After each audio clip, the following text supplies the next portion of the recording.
জংবেনের চাকরেরা যেন এতে করে তারা দুর্যোগকে রুখতে যাচ্ছে। হতাশাগ্রস্ত জংবেন জানলা দিয়ে মাথা গলিয়ে ব্যাঙটাকে অনুরোধ করে বললেন, দয়া করে আর হেসো না, অন্যথায় আমরা সবাই মারা পড়ব। আমি আমার জ্যেষ্ঠ কন্যাকে বলবো তোমার সঙ্গে যেতে এবং তোমাকে স্বামীরূপে গ্রহণ করতে।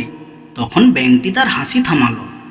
আস্তে আস্তে মাটির কম্পন থেমে গেল এবং বাসগৃহ পুনর্বার স্থিতিশীল হলো। একমাত্র জীবী জংবেনকে বাধ্য করেছে ব্যাঙের নিকট তার মেয়েকে সম্পন্ন করতে।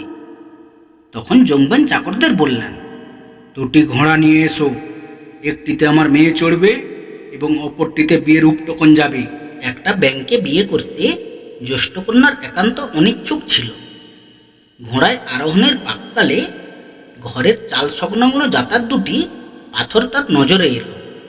সবার অলক্ষ্যে সে তার জাঁতার উপরের পাথরটি উড়িয়ে নিল এবং বুকের মাঝে লুকিয়ে রাখল। জ্যেষ্ঠ কন্যা যাতে পথ নির্দেশ করতে পারে, তাই জন্য সে পাথরগুলো গুড়িয়ে লুকিয়ে রাখল।